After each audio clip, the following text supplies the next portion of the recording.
Hi అండి. Aim are goal అంటే తెలుగులో లక్ష్యం అంటాం. అంటే ప్రతి ఒక్కరము కూడా ఒక లక్ష్యాన్ని అయితే కలిగి ఉండాలండి. ఎందుకంటే లక్ష్యాన్ని మనము కలిగి ఉండకపోతే మాత్రము జీవితంలో ఎవరు పైకి రాలేకపోవచ్చు. కాబట్టి చిన్న పిల్లలప్పటి నుంచే నీ ఎయిమ్ ఏంటి అన్నప్పుడు ఖచ్చితంగా ఒకటి నిర్ధారించుకోండాలి.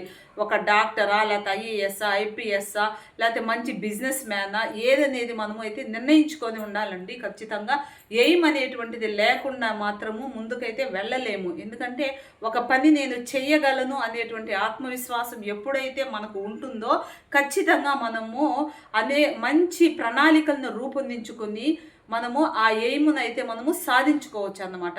ఇప్పుడు చాలామంది ఏమవుతున్నారంటే ఒకసారి, 2 సార్లు, 3 సార్లు ప్రయత్నించి ఇంకా వెనుదిరిగిపోయి ఇంకా నా వల్ల కాదు అనేటువంటి ఆలోచనకైతే వచ్చేస్తున్నారండి. అది మాత్రం చాలా రాంగ్. ఎందుకంటే ఒక ఫెయిల్యూర్ అనేటువంటిది విజయానికి సంకేతం అనేది మనమైతే గుర్తుపెట్టుకోవాలి.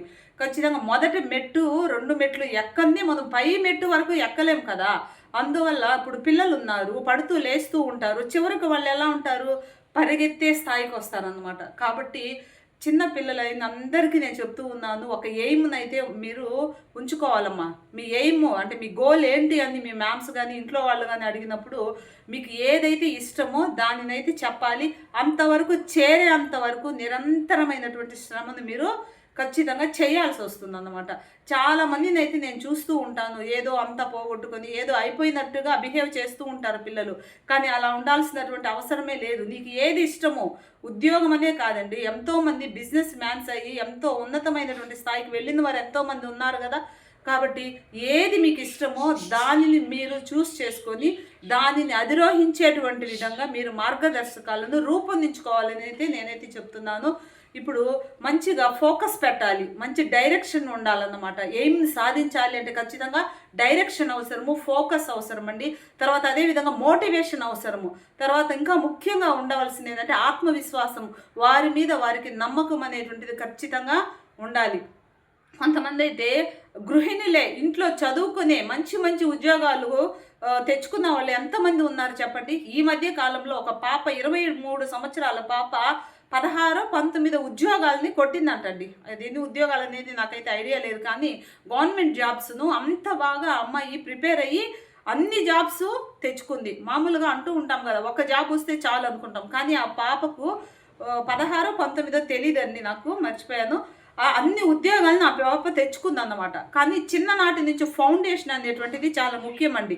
ఫౌండేషన్ లేకుండా జాబ్స్ రావాలంటే కుదరదన్నమాట. చిన్ననాటి నుంచే ప్రతి ఒక్కటి కూడా పరిశీలనాత్మకంగా ఖచ్చితంగా చదువుకోవాలన్నమాట.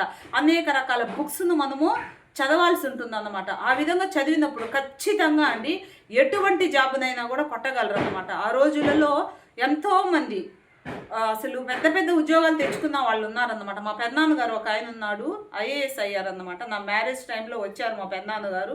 ఆయన మొట్టమొదటగా ఏదో ఒక ప్రైవేట్ జాబ్ చేస్తూ ఉన్నాడు, మా నాన్నగారు చెప్పాడన్నమాట. అంటే ఆయన ఐఏఎస్ సాధించాలి అనేటువంటి ఉద్దేశంతో చదివాడంట. కాబట్టి ఆయన ఐఏఎస్ పొందుకొని గొప్ప ఉన్నతమైనటువంటి స్థితికి వచ్చాడు. కాబట్టి అంతరిక్షంలోకే వెళ్ళేసి వస్తున్నారండి. ఏమి పెద్ద మనకు అసాధ్యమైంది ఏదీ లేదు. కాకపోతే మన మీద మనకు నమ్మకం ఉండాలి, ఇంట్రెస్ట్ ఉండాలి, అండ్ ఫోకస్ పెట్టాలి, మోటివేషన్ అనేటువంటిది తీసుకోవాలి. ఎవరెవరు ఎలాంటివి చదివారు, ఎలాగా వాళ్ళ యొక్క ప్రయత్నాలు చేశారు అనేటువంటివి ఎప్పుడైతే మనం తెలుసుకుని మనం ప్రయత్నిస్తామో ఖచ్చితంగా ఉన్నతమైనటువంటి స్థితికి అధిరోహించవచ్చు అని మాత్రము నేనైతే చెప్తున్నానండి. కాబట్టి పిల్లలైనటువంటి వారు, పెద్దలైనటువంటి వారు ఏదైనా చేయాలి అనుకుంటే ఖచ్చితంగా చేయగలను అంటే మాత్రం ఖచ్చితంగా చేసేస్తామండి. ఓకే, మరొక మంచి వీడియోలో మరలా ఇదే టాపిక్తో మీ ముందుకు వస్తుంది మీ లతా శ్రీనివాస్. బాయ్ అండి.